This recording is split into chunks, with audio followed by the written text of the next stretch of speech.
And we are live. Hi. How's it going, everybody? Hello. Hi, everybody. It's awesome. We haven't done this. Well, you guys did this last month. Mm-hmm. True. And I missed it, and I can't remember why. My life has been kind of here nor there lately. So yeah, it happens. It happens. I think you had a work thing or something. I don't know. It's possible, or something with Martin Man. That seems to be the story of my life. Hi, Andrew. Dr. Andrew's already jumped in. How's it going, man? How's it going? So welcome, everybody, in case you're watching the replay of this live stream. We're here, and we had to move the live stream to my channel because Brian with rosserruns couldn't make it happen today. He had to go to work. So we just jumped on my channel for this one. But then we're going to go back to normal scheduling after this. So we're going to start with introductions, and I'm going to go with Heather first because she's here. Okay, well, hi, everybody. I'll apologize first off for my voice. I've come down with a head cold, and so my voice is not cooperating with me today, but I'll do the best I can. But I am Heather from Running Geek Girl, and let's see, I am, I've been a runner for about 7 years. I'm not a fast runner, but I do like running distances. I like setting challenges for myself and seeing what I can do, just kind of testing my limits. And I have a lot of stuff about just stuff that I geek out about, like finding races in every state and reading running books and giving reports on those. So that's a lot of what my channel is just me geeking out about stuff and trying weird things. I like it. How about you, Paul? Yeah, my name is Paul. I am devrunner on YouTube. I'm the devrunner on Instagram, and I'm Paul DeVillo on Strava. And I'm kind of like a long distance road guy. Though you wouldn't know it from watching my channel lately because I'm doing like a 1 mile personal record challenge in a couple of weeks. So I've been running a lot less distance overall for the last couple of months as I recovered from my injuries post marathon. So it's kind of been a hairy mess, but I'm past the injuries now and doing what I can to get fast quick because I'm going to try to run a 5-minute mile on my birthday, which is May 31st. I may at this point just start giving up on the birthday thing and pushing it out a week so that I can get some extra speed because I missed a lot of really good training because of the left ankle thing. So we'll see. Somewhere around the end of May, early June, I will be attempting to kill myself on the track. So and you're getting really fast. Yeah. And that's the good part about setting your own time trial is you get to decide when you're ready to do it. Yeah. You don't have it, like to do it when the race is happening. You can set up your own time frame. So that's good. We have chat. See chat run. Hi. Hey, cool. How's it going, Chad? And we have Never Give Up. Thank you for showing up, guys. So I'll introduce myself. Susie with I Run Things. I am real I Run Things on Instagram and Twitter, and I Run Things on YouTube. And let's see, I am running Brooklyn Half Marathon in 8 days, I think now, or 9 days. Wow. It's May 21st. Yeah, it's happening. I am so nervous. Yeah. I try not to be nervous, but I just am. So we'll see how I can handle the day of the race.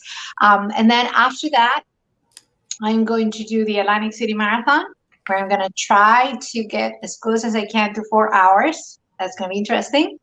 And I'm going to potentially be running that one with my friend Ginger. Cool. Because she's going for a 4-hour marathon as well. So we're going to try and keep each other motivated during the training and also to run together and to push each other's pace.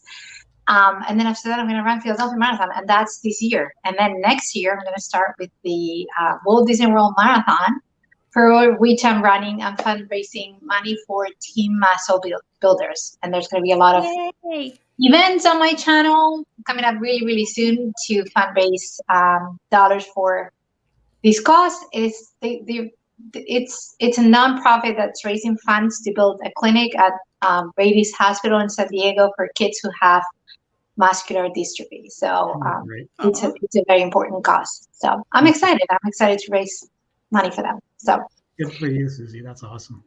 Yeah. Hi, Lori. We have Lori from Relentless Pursuit of Shade, and she also has a channel. I'll list all the channels after the fact. You know, once this goes up on YouTube, I'll put them in the description box so that everybody knows where to go. And Amanda's here. Amanda, I haven't seen you in like a lifetime. What are you running, Amanda? Amanda ran Los LA Marathon last year. Yes, last year. Right? That's a tough course. Or was it this year? I don't know. I don't know if it was last year or this year. Yeah, we've got a lot going on in the chat already this evening. So pretty cool. Yeah. Oh my God. And look at Dr. Andrew. He's saying that Kofuzi and Ben Parks, I knew about Ben Parks, but I didn't know about Kofuzi. They're going to be running Brooklyn Half as well. Oh, wow. That's awesome. Yeah, I'm going to have to say that is awesome. I have kids are running Brooklyn. Yeah, I have to message Kofuzi. Yeah, let him know. Oh, Lori's saying that she misses us a lot. And she needs to get back to it. Yeah, she's been traveling a lot as well, Lori. So let's talk about our goals, guys, because I know Heather just published a video this morning about crazy goals. I was watching it and I was like, okay, I thought you were great. But when I was watching it, I was like, she's crazy. She's crazy. I was so impressed, like crazy, good kind of crazy. Like, so talk to us about that.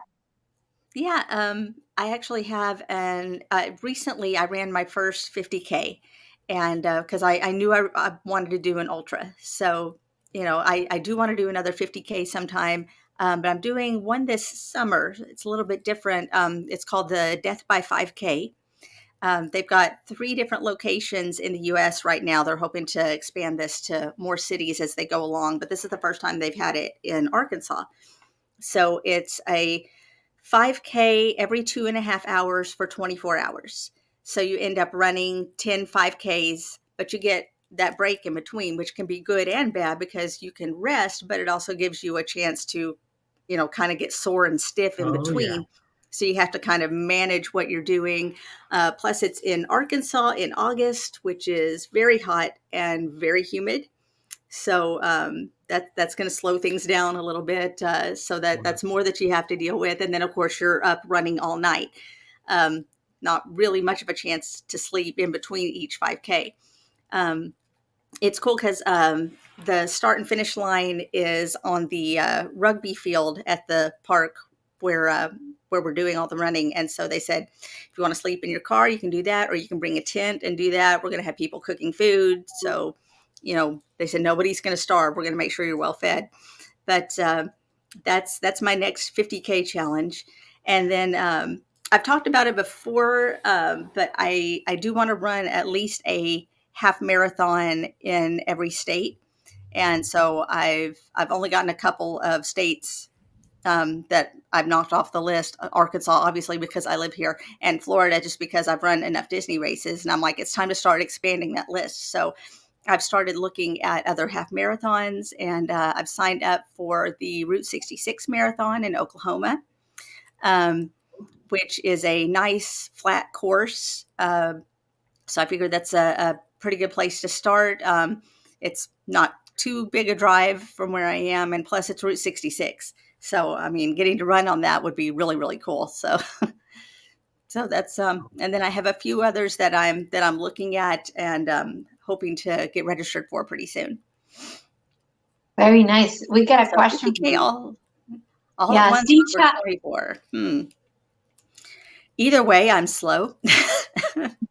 So at least you know, I get a little bit of a rest in between each one, but I don't know. I guess I'll see after this which one I prefer. Doing the 50K all at once, I mean, at least you can kind of measure how far you've gone and how far you still have to go. And it's harder to kind of wrap your brain around it when you're having to break it up over 24 hours.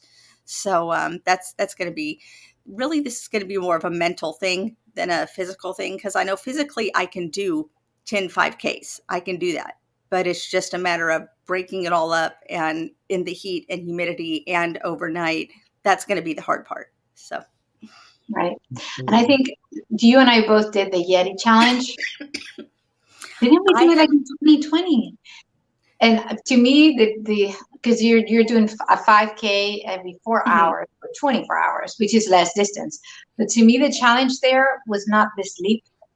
Well, I was in my own house because it's a challenge that you're doing. You're in your house. You go out to run. You can run on the treadmill. So it's, you're controlling the environment. Mm-hmm. But what I found hard was the eating part. It's like you have to eat right after you finish, running, and you have to eat immediately there because you need to digest the food before you start running again. So to me, that was a challenge. Oh, yeah, definitely. I've done a Yeti challenge before. I did it. It was just 1 mile every hour for 24 hours. Oh, you did 1 mile. I did 5K. Yeah. Yeah. And that was rough. Just the having to, on every hour be like, okay, now let's get started. And then figuring out, at what hour do I need to refuel and so on. So it's all organization in your head. Right. Yeah, that's something I'm not used to. Like that's what blows my mind about these ultra distances is there's just this whole other universe of planning that has to go on in order to make it possible. And it's, I'm just so used to just like, okay, somebody hit the start gun and I just go hard until somebody shows me the finish. That's Paul. Off he goes. So how do you, because you're a coach, Paul, how do you train for a mile? How is that different from training for a marathon? Now, this is very interesting because I only just learned this. I literally just learned this. I actually went to a coach, one of my favorite people in the world, in the running world, Steve Carmichael, who is the host of the Run Buzz podcast. Mm-hmm. I know. And, yeah, we've got like this thing going on. Like we were born on the same day. We've got very similar ways of looking at running and stuff. It's kind of cool. But yeah. So anyway, I went to him about how you do this because I didn't really know. I mean, I knew general concepts as a coach myself, but because I've always been so interested in the longer road distances, I didn't really know the best way to approach it. But as it turns out, you want to keep your weekly mileage fairly low compared to marathon training. He recommended that I didn't go over 35 miles a week. But I'm already pushing 50 miles a week because I know what's coming next for me. I'm getting ready for another marathon. So I can't let myself keep my mileage that low. At any rate, if I was doing it properly, I'd be around 35 miles a week total of running with 2 track workouts a week. The first one is I've been running 12 by 200 meter sprints, and then you get a rest day, and then you come back to 48 hours later to the track, and you run varying numbers of 400 meter repeats. And the only thing and you also get in a long run, the long run being like 8 or 9 miles when you're talking about training for a mile. And I've gone way past that too, because if I don't get in a really long run, I go. But, the only thing that changes week to week is like you don't keep building the distance on the track, but you lessen the rest intervals in between your reps. So like the first week I went out and did my 200s with 90 seconds in between to catch my breath, to kind of get the lactic acid to drain. Last week was 75 seconds, and next week I'll be doing 60-second gaps, and then I'll just keep cutting it down. So you're basically just trying, and you're not running any of these intervals or these repetitions as fast as you can. You're trying to dial in exactly the pace you need for the mile. So like I'm doing my 200s, I'm trying to hit 37.5s consistently, and I so far I have yet to do it, but like I just keep coming in with 34s and 35s, and I'm like, pull back. And for the first time, I haven't run any of the 400s yet, so I'll be going tomorrow. I was supposed to go to the track today, but I had to go down to the office, and that kind of ruined my plans for hitting the track before the high school teams, took possession. Right. So tomorrow morning, before work, I'll be heading to the track to do my 400s. Nice. So we have a couple questions. Let's answer them. So Never Give Up is asking, do any of you utilize the run, walk, run method for your long runs? Oh, yeah. I have. Yeah. Yeah. I did during COVID, I did 2 back-to-back marathons. The first one I ran on the treadmill, just all the way running. And the second one I used run, walk, run method. And I was faster on the run, walk, run one than on the one that I tried to run the whole thing. So it works. I mean, it just works. Yeah. Yeah.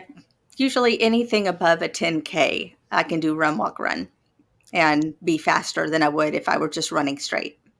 Yeah. And then of course for trail, you have to walk on trail runs because you can't run the whole thing. It's just not possible. Everybody does walking when you're running trails. Right. It's a great way to be able to go longer than you ever have before too. If you're sort of building your base mileage for the first time, don't expect yourself to be able to go out and do 16 miles running. The first time you go out and try to run 16 miles, like if you break it up with run, walk, run, you'll get there, and you will get tons and tons of benefit, aerobic benefit to your body by doing that. So yeah, don't. Right. If anybody tries to give you trouble over, what you walk on your runs, just tell them to go take a hike because they don't know what they're talking about. It does a lot of good. Right. So Lori's saying that she's been doing run, walk, run since she started running back after her injury, and it's been a lifesaver. So like you were saying, Paul, yeah. I think it keeps you, it has 2 benefits. Number one, that you're not pushing your heart rate super high, because when you're taking your walk breaks, your heart rate goes down again. So you keep your heart rate kind of lower than you would if you were running all the time. And number 2, you really are using different muscle fibers. So when you're running, it's just different. So you're giving your body a break, and you're not going to go slower. You could be going slower if you were running continuously. So I mean, I like it. It's just that I use it sometimes, and then other times I don't. It depends on. I used it for Disney, for the Disney Marathon. I didn't use it for New York, but I don't know. I think it's a question of finding the right, even if you want to go for time in a marathon, finding the right interval that you want to do, and just finding your sweet spot right there. Yeah. And keeping in mind that when you're running and walking, like you're pushing the pace on your run, and you are pushing the pace on your walk. So it's not like you're just going slow the whole time. I mean, you are still building up speed, but you're switching back and forth between different sets of muscles and giving your heart rate a chance to come down. So it just works on a whole bunch of levels. Yeah. Exactly. Sorry. No, go ahead, Paul. I was just going to say, when you take that walk break and you allow your blood pressure and your oxygen levels to come back up, you inevitably, when you start running again, you're able to run faster. I can attest to that. It allows you to.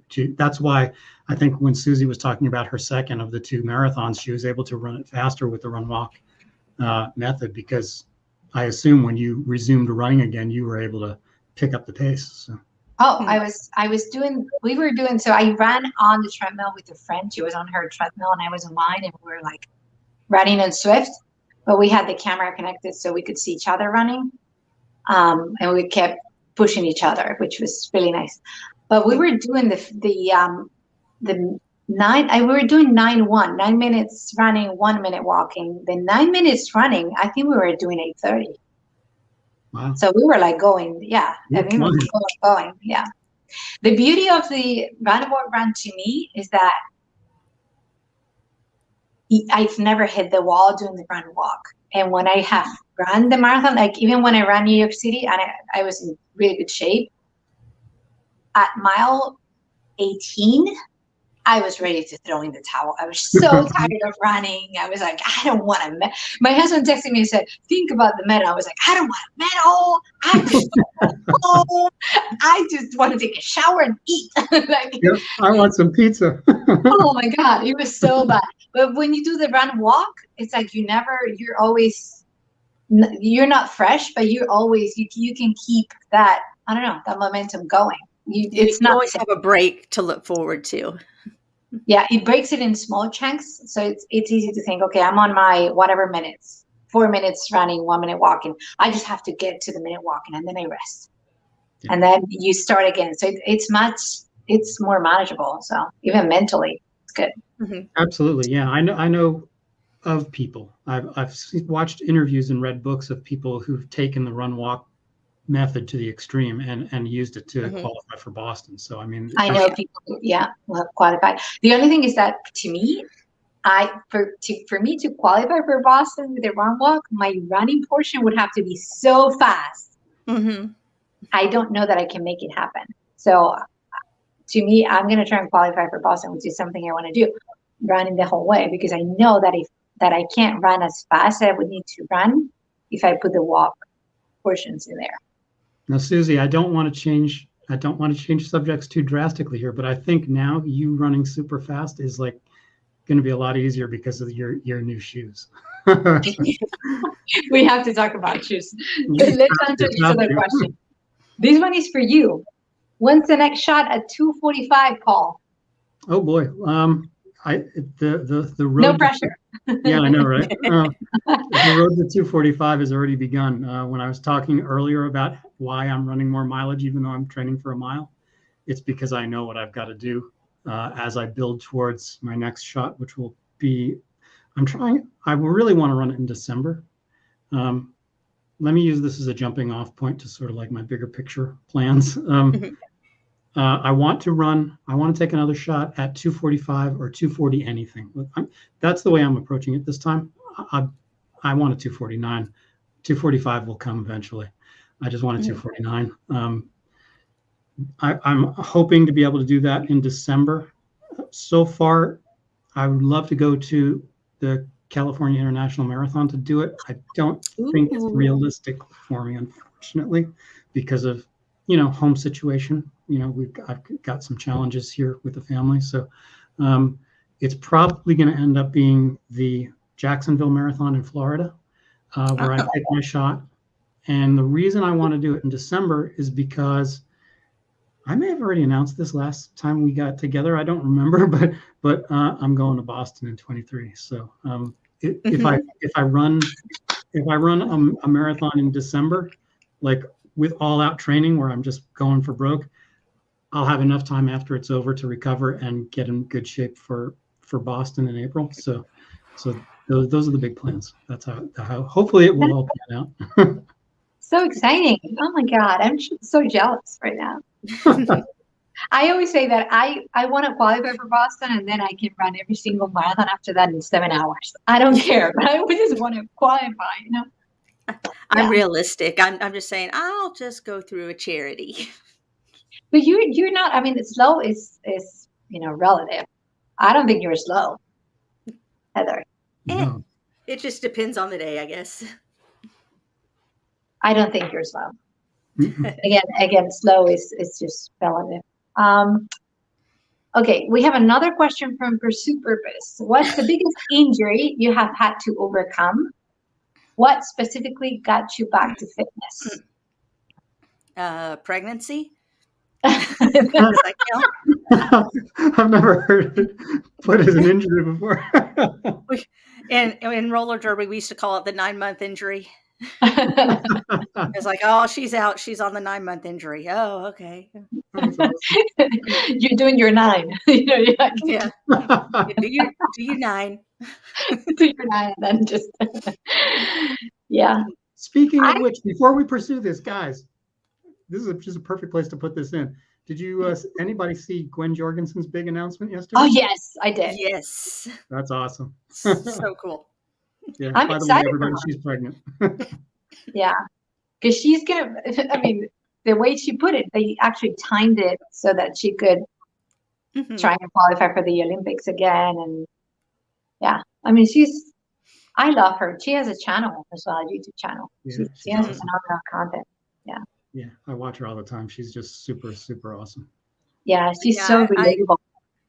But yeah, I think just I started running after I had my first one, and then got pregnant with my second, and she gave me morning sickness that lasted all day. Like they had to put me on experimental drugs to try and calm my morning sickness down because I could not keep food or water or anything down. So it was rough. It was a really rough pregnancy.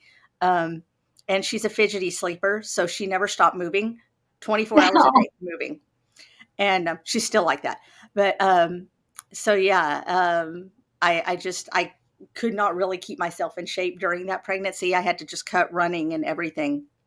And it was not too long after she was born that my family was like, okay, when are you going to start running again? Because you need it. You are very depressed. And I think running's going to help you. And I'm like, you're right. I should run. So they would babysit the kids so that I would go out and just like run a 5K and, super duper slow and then picking up the speed. And I remember them babysitting the first day that I finally broke 30 minutes on a 5K. And I was just like, I was ecstatic. And so, yeah, but it took a while to come back into it. But that's what got me back into it, was just knowing that for my own mental health, for my own sanity, I needed to get back into running again. So that's what got me back to it. Wow, that's so cool. I had a soleus tear. It was not a major, but I got one, and it took me like 6 weeks to go back to like really be able to run. So I worked, a friend of mine is a PT, and I worked within her parameters. So she told me how to identify, I don't remember exactly, but she told me, she put me like on a plan. So she said, you can run 2 miles, and if the pain is, I think it was 2 miles, and if the pain is under a 3 out of a 10, then you can run 48 hours later and add a percentage. She gave me a formula. So that's how I went back to running. But it was, I hated being injured. I mean, I was like ready to climb the walls and just hang from the ceiling. I mean, I was so, yeah, I was miserable. So I don't know. I hope I never get injured like that again. Because that was painful. Yeah. It's amazing the way, like when you're healthy, and how many days of the week do you actually say to yourself, I don't want to go out today? But as soon as you're injured, it's like that's all you can think about is just getting out the door. I can't wait to run again, But yeah, I think as far as my worst injury, it was definitely my build up to my 2019 marathon, where I ended up setting my what is still my current marathon PR. But starting my training in the summer of 2019, I got about 2 months into my 4-month training block, and what started out as like a tight, like the bottom of my right foot was just like tight, like it wanted to like curl like in on itself like that. And I thought, no big deal. It's weird, but it doesn't hurt. It's just strangely uncomfortable. And I thought it was maybe plantar fasciitis, even though I'd never had that before. I've had everything else, like everything you can pull or tear in my knees and my hips. I've wrecked, but I never had plantar fasciitis. So I figured, okay, I guess this is going to be the first time I'll be fighting that off. But it turned out, as I started managing it with my PT, and by the end of the 3rd month of training, it had turned into like this ball of muscle that would not move. And it wasn't, it turned out to be not plantar fasciitis, but it was something to do with like where the tendons connect from the balls of your feet to the front of your heel. And it was like trying to rip free. And it was like, I've never felt pain like that before. And the only thing that helped it was like 5 straight weeks of twice a week at the PT. And if Dr. Andrew is still with us, he can probably talk to us a little bit, but I experienced dry needling for the first time. Oh my God, that was the most horrible pain. Literally, like I remember the PT telling me, okay, this is gonna hurt a lot. When I do have to do this for my husband, he like claws at the headboard of the bed and screams. I'm like, oh well, thank you for building it up. So it's something that I'll get through. I'm so excited. Oh God, I think the dry needling was worse than the pain from the injury. It was just, but boy, did it work. It was unbelievable. Like there's something about those needles going into the muscle that just kind of forced the, I guess the fascia or something to kind of release. And it took like 5 weeks of doing that. And suddenly I was like, I made it to the marathon. So. Oh, wow. And then you set up a PR. Is that what happened after all this? Yeah. Like I was, I guess I was training so hard that I was just like, kind of like pushing everything to the breaking point, but it worked. I made it to the start line and crawled away from the finish line. Jeremy saying hello. Hi, Jeremy. Hello. Hey, Jeremy. Yeah, so let's talk shoes. I recently became a Saucony endorphin pro or endorphins. How do you say that, Paul? The endorphin pro? Yeah, it's endorphin single and then pro. Yeah. Okay. So I love the shoes. I put them on the first day and I was like, what is this? Like, I felt like I was, because the feeling you get with the springiness, I guess, to me, I felt like when I was a little girl and I was using my ice, it was not even the roller blades. It was the four wheels on the skates, the quad skates. Yeah. I felt like that. It's like, oh, wow. It feels like you could like slide or something. I don't know. I love them. I mean, it's hard not to, like, I know I can't get used to them too much because they're expensive and they last less than the other shoes. But I am Suzie, I'm still, I own 3 pairs of them. That's how much I love that shoe. But I've got over 200 miles now on my first pair, and they are just as bouncy as they were. Okay. So don't worry about mileage. Because I want them. I mean, they're phenomenal shoes. They're so comfortable. I mean, you put them on, it's like they're part of your foot. They're phenomenal shoes. I mean, I was obviously, it's like carbon plated shoes. You have high expectations, but so far, and it is true. Like I'm gonna get a video out about this. I have the Asics Hyperspeed, which are the just racing flats. You run much faster with the endorphins than with the racing flats. I mean, it's like 40 seconds per mile, in my case, faster. Wow. I mean, I have high expectations for them for the half marathon, so we'll see. We'll see. Yeah, you will definitely even notice that you are less fatigued when you wear the plated shoes, like when you're done with a long run or something. Yeah, they help. I mean, they help a lot. It's just amazing. I just wish they were. I mean, the endorphins are not expensive, but I just wish in general shoes were not. I mean, everything is more expensive because of inflation, but it's just like shoes are getting completely out of control. Yeah, I agree. I completely agree because I'm trying to restock for my upcoming training, and yeah, it's gonna run, and I'm gonna end up spending $500 on shoes just to get through the next 4 months. It's ridiculous. I know, and if you like, my husband's like, "How many shoes do you need?" I'm like, with the amount of miles. All of them. Well, first of all, yes, I need all of them. Don't question me because I need all of them.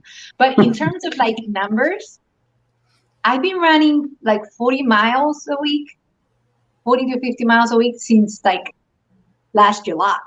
So you go through shoes so quickly just because, you put 400 miles on a pair of shoes. So then you need, you constantly need to be buying shoes. So I told him, so technically every like 8 to 10 weeks, I need a new pair of shoes. So, I mean, this is just one of my friends always gets on to me because I will like completely wear out shoes and then still keep using them. She's like, you can't do that. You're injuring yourself. I'm like, but these shoes are my friends. Oh, I've been if I through so told you, much with them. I have my launches. I used to love the Brooks launch.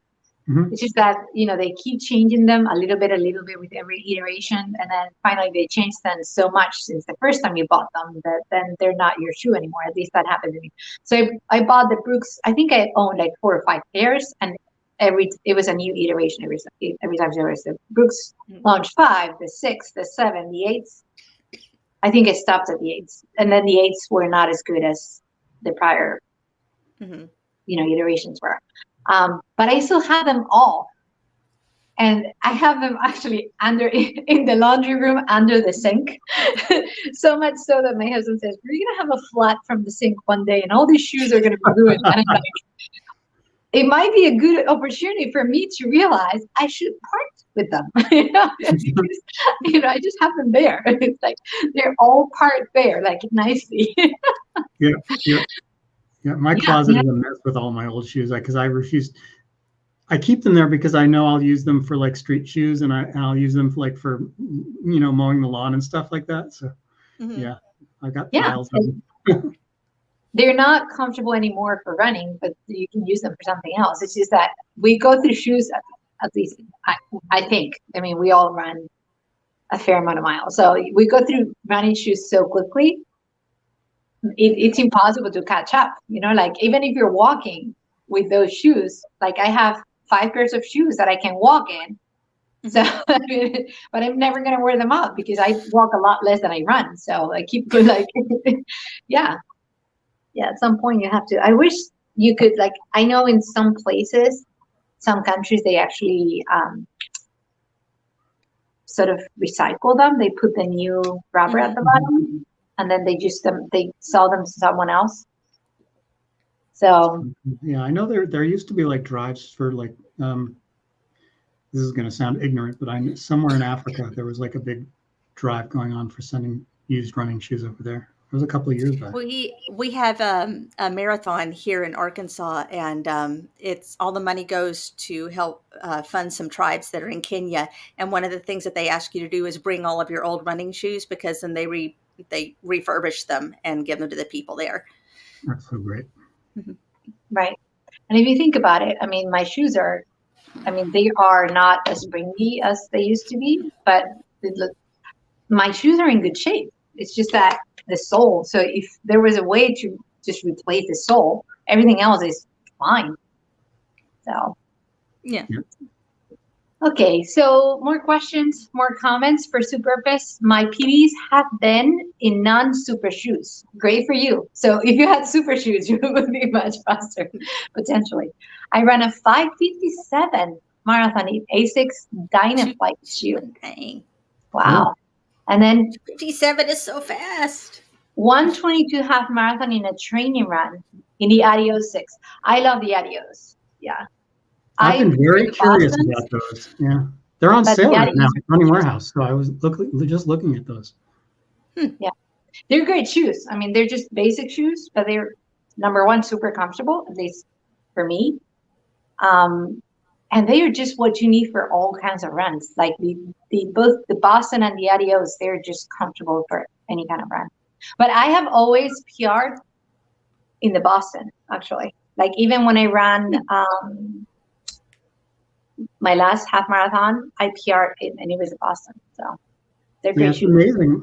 My 2019 Pursue Purpose, my 2019 marathon PR, I ran that in the Saucony Zealot ISO 3, which is like a shoe from 5 years back. When I found out that they were discontinuing that shoe, it was like my favorite shoe at the time. I went online and bought 7 pairs. And it's a non-plated shoe. It's just an old, the old-fashioned EVA. I just love that shoe so much. I just bought a ton of them. Yeah, I know many runners. Hey, Paul. Lori says she's noticed your Les Paul behind you. Oh yeah, well, which way do I mean? Yeah. There's a Les Paul Jr. is the brown one on the side there. Oh, I missed that comment. I'm sorry, Lori. Thanks for noticing, Heather. I missed that one.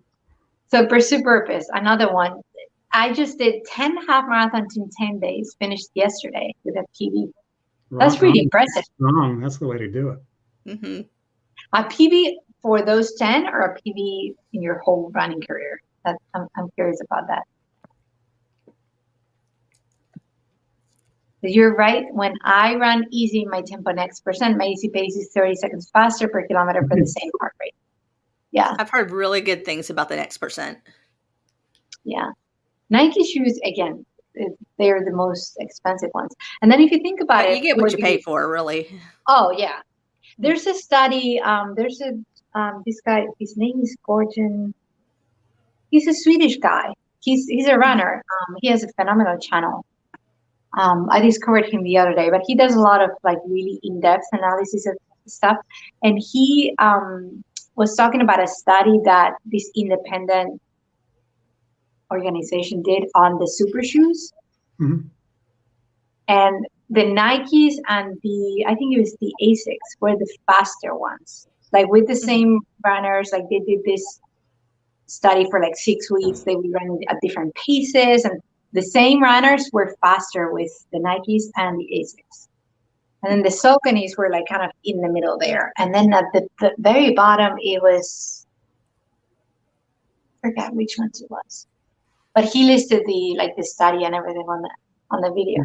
It was really, really interesting.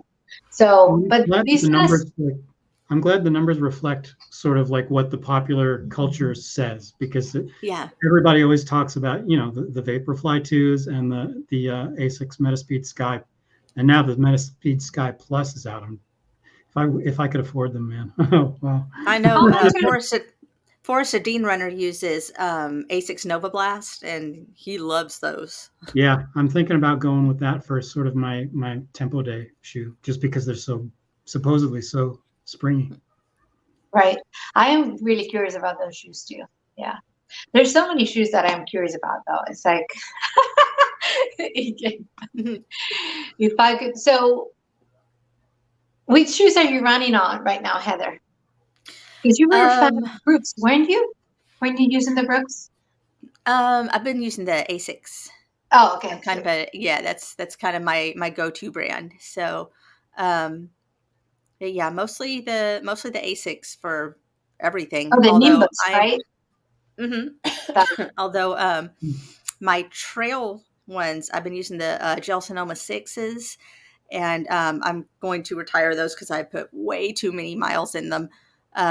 So I'm actually going to, I'm an ambassador for Rock City Running, and they've gotten this new machine there that it's like a hula hoop on legs, what it looks like. And as you walk and run, it moves with you and looks at your gait and everything like that, and then recommends shoes based on that. So taking a look at that to kind of see what they recommend as far as changing up things on my trail shoes. Very cool. So the name of the channel I was mentioning is Goran Winblen.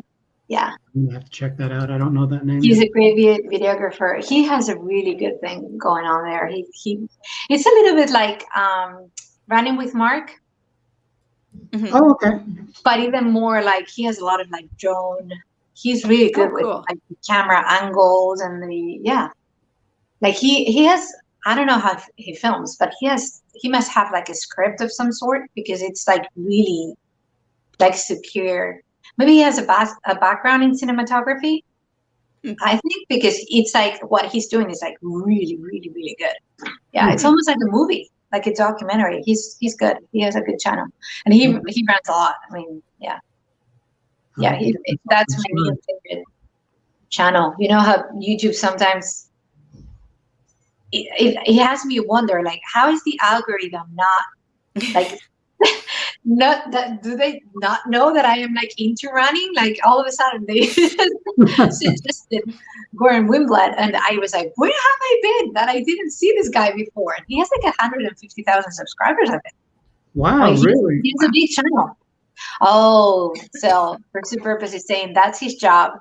He makes films, so that explains it. It's really like top notch cinematography. I mean, he like blurs sometimes the angles he's running and he blurs the back.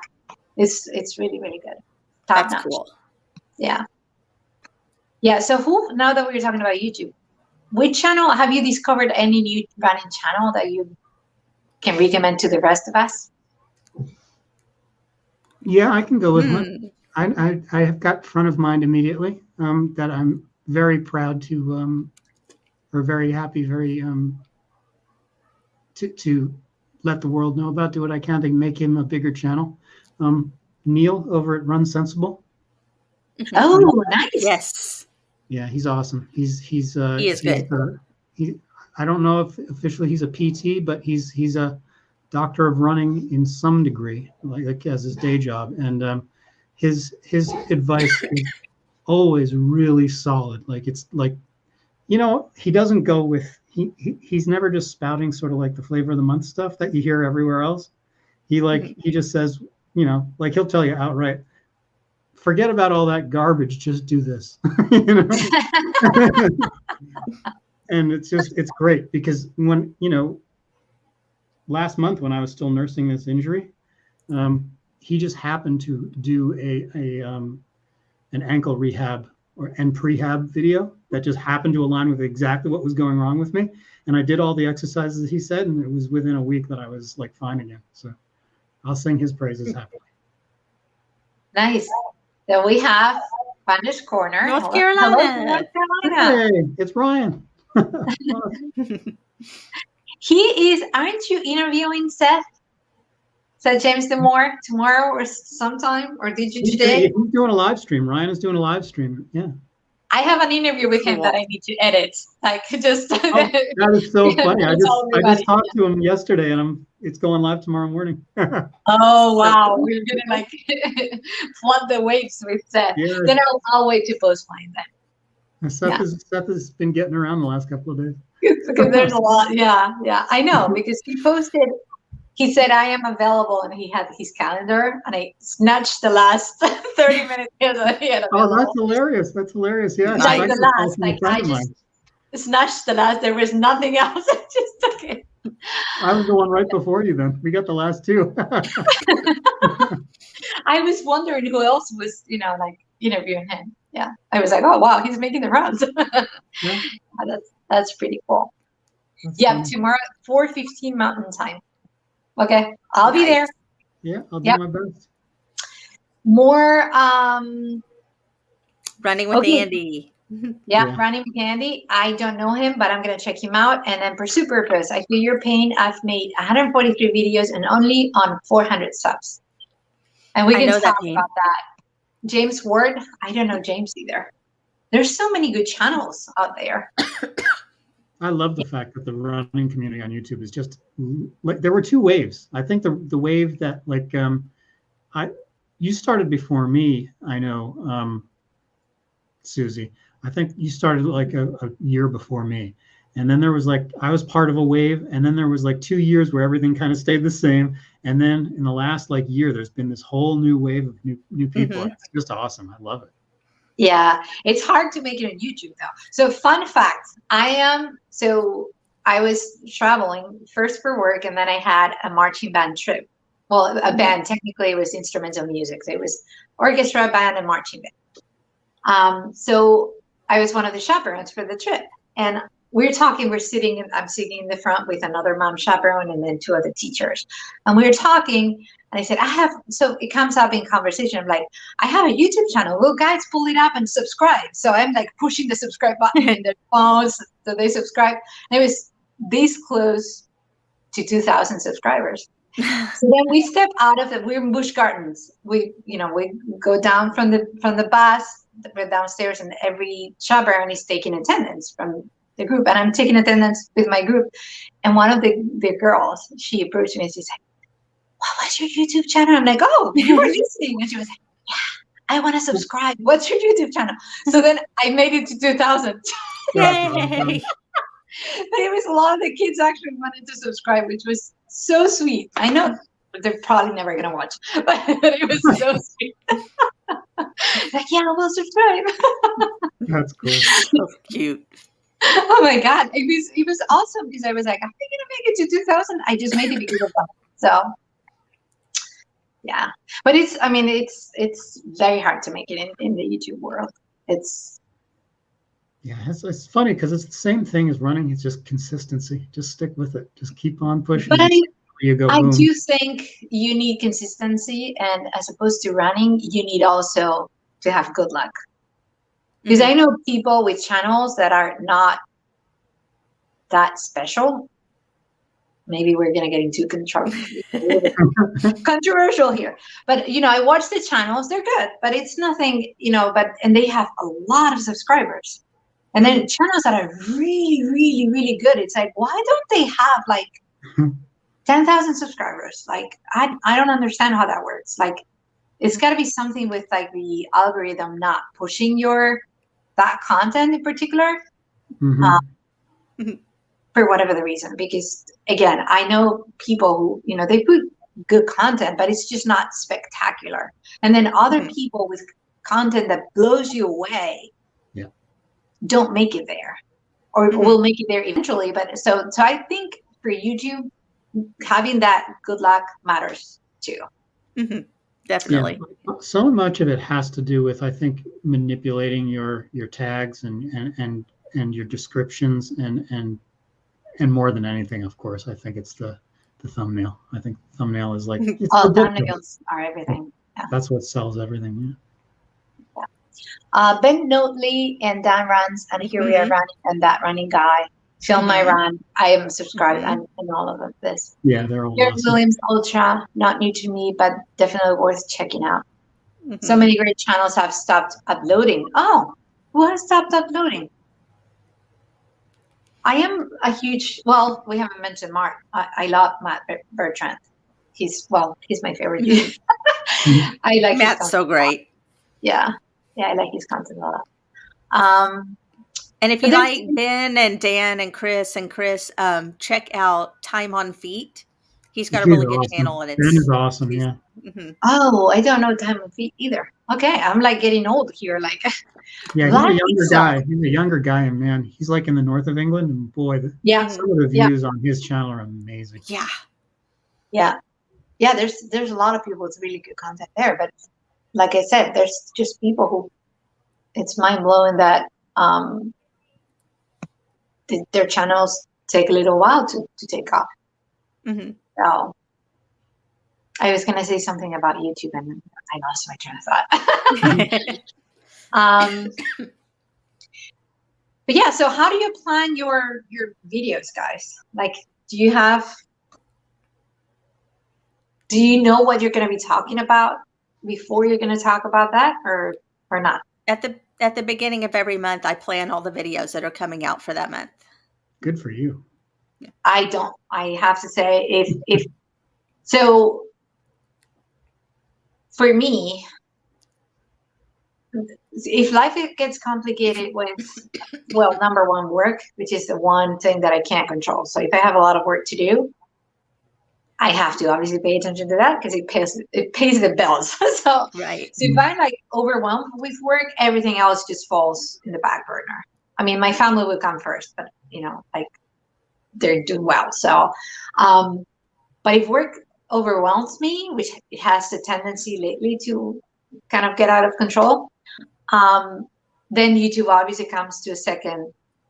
I put it on the back burner, and then I can't, like, I have ideas for YouTube videos and I just write them down and I do like a little script and everything, or at least an idea of what I wanted, that video is going to be about.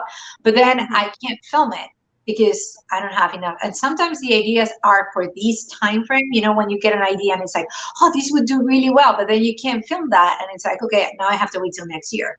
Because it's about something like that's a seasonal thing now, and then you have to wait till the following year to film it. So, so I do plan, but if I am really, really busy, sometimes I just can't.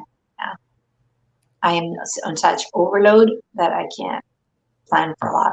Yeah, that's very similar to my situation. Yeah, like I know that like the only thing I can count on from week to week with my YouTube is the weekly training vlog. Like I know I'm going to crank that out every week just because it's just, why not film myself when I finish a run? So it's easy. but yeah, like sort of like my later in the week, I try to do 2 a week, but those because of work, same exact thing. The last month has been like, it's been hard even to get out that second video because it's just like, by the time I, to clear my head from work, it's like the idea of going, eating dinner and then coming back upstairs for more screen time is like, no, thank you. Yeah, it's just hard. I encourage anybody who wants a creative outlet to start a YouTube channel, because I think it does, as much as it's rewarding to see people subscribing, which it is, obviously. I mean, it's social. I mean, when we do this, you want to see that, you want to communicate with your audience. That's why we do it. But as much as that is rewarding, I think it's rewarding for, at least in my opinion, it's rewarding for me. Just, it gives me that creative outlet. So even if no one were to be subscribing or watching, I would still do it. I would do it for me. Yeah. Because it just makes me happy. Just even if I was just not sharing with anybody. Like, I'm like, I like to share. Even if no one was there, I would still do it. Yeah. Yeah. For me, in a very similar way, it's like, of course, I love seeing every little bit of growth on my channel. That's a certain set of incentives in its own right. But for me, like, it really is true. Like, you hear so many people say it, but it's true that when I post a new video and you get that, the handful of comments that are actually where you can tell people actually really reflected on what you put out there, and they give you really thoughtful feedback. That's what it's really all about for me. I just love having conversations about, people who really actually are into it. Yeah. I mean, it's great when people post who also have a YouTube channel. Yeah. Because you can pay back too. Like, you can go to their channel and encourage them too. So it's because sometimes, I have very loyal subscribers.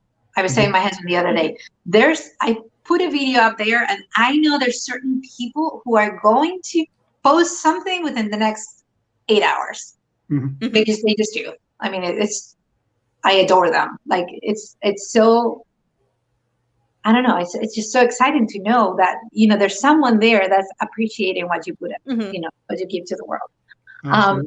But the one negative thing about YouTube is that you can't communicate with them when you want to. They have to, like, you put the video and then they initiate that.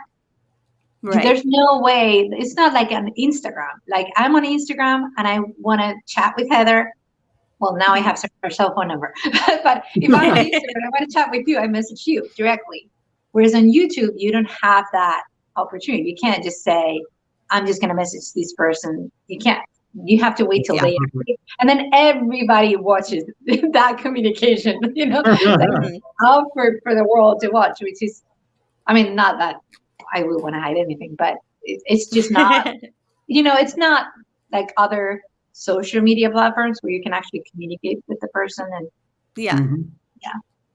so they used to have, like, when I joined YouTube, because I opened the channel years ago, I think 2012. And then I never really used it. I uploaded a couple times and, like, things with my son, my family, stuff like that. Like, it's more like personal content.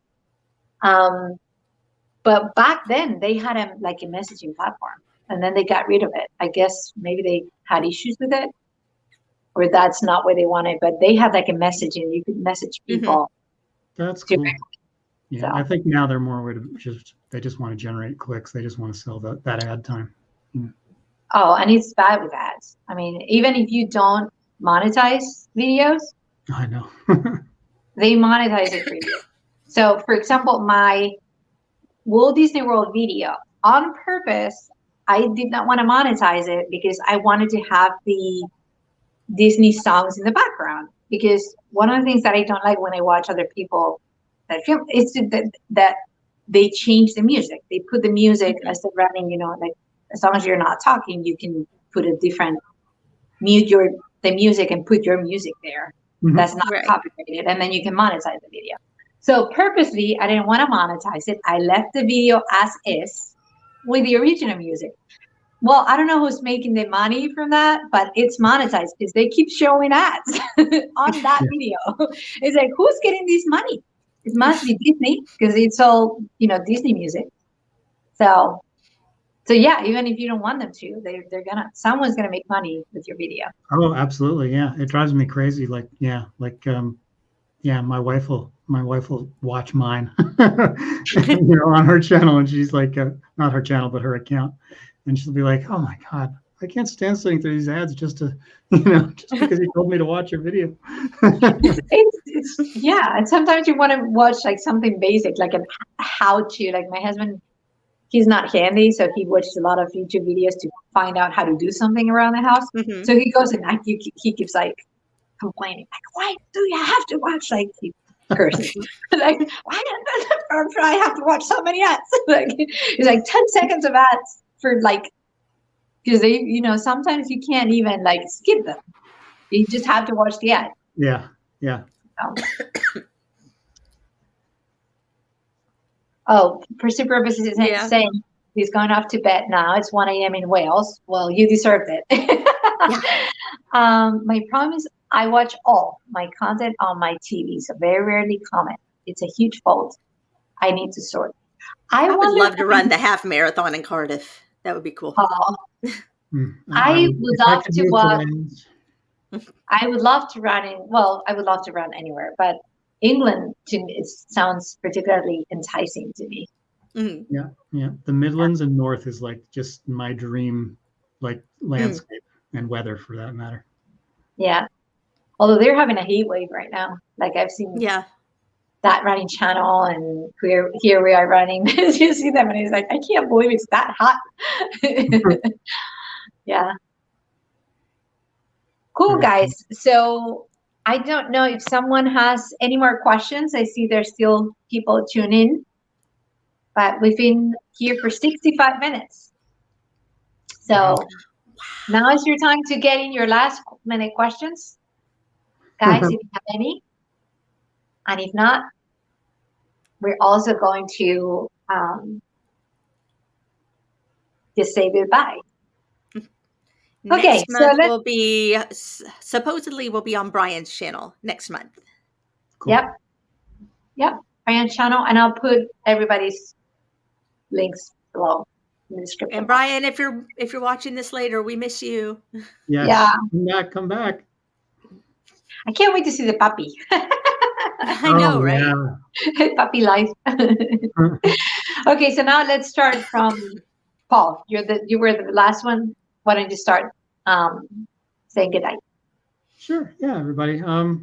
Check out my channel. I'm devrunner, and you can find me on Instagram. You can find me on YouTube. You can find me as Paul DeVillo on Strava, and join my devrunner run club on Strava. If you want to watch me suffer with a 1 mile time trial, then tune in and stay tuned, because I will follow that up immediately with the beginning of some marathon training. I'll be building up. I'm going back to my old way of doing things, so I'll be running 110 mile weeks soon enough, and we'll see if I last through it all. And we'll be here rooting for you. Yay! Heather? Okay, well, I'm Running Geek Girl on YouTube, Facebook, Instagram, Twitter, and TikTok. So I'm pretty easy to find. And come sub to my channel. I would love to hit 500 subs by the end of the year. That'd be awesome. I've got more races and training coming up, and more geeky stuff, including some behind the scenes geeky stuff, because I am doing theater again this summer. I am doing more cosplay and going into conventions and stuff like that. So lots more travel and stuff going on. So more running, more training, more races, more geek. So come sub. I love that. That's your new catchphrase. That what you just said, and when you said it was perfect. I like it. Yeah. Good. And me, Susie, I Run Things on YouTube, Real I Run Things on Instagram and Twitter. Although I haven't been on Twitter for at least a couple of months, but I'm very active on Instagram. Just stick around. I'm running Brooklyn Half Marathon on May 21st, and then after that, Atlantic City Marathon, attempting a 4-hour marathon, and then after that, Philadelphia Marathon, and then after that, Walt Disney World Marathon of this charity. So, cool. Yeah. Yay. That's awesome. This was a pleasure, Heather, Paul, as always. Cool. Well, thank you for hosting. This was really a lot of fun. Thank you, everybody, for showing up tonight. And thank you, everybody that's going to be watching this later. Thank you for taking your time to hang out with us. Absolutely. Thank you for supporting us, guys. Bye-bye, everybody. Have a good night. Bye. Bye.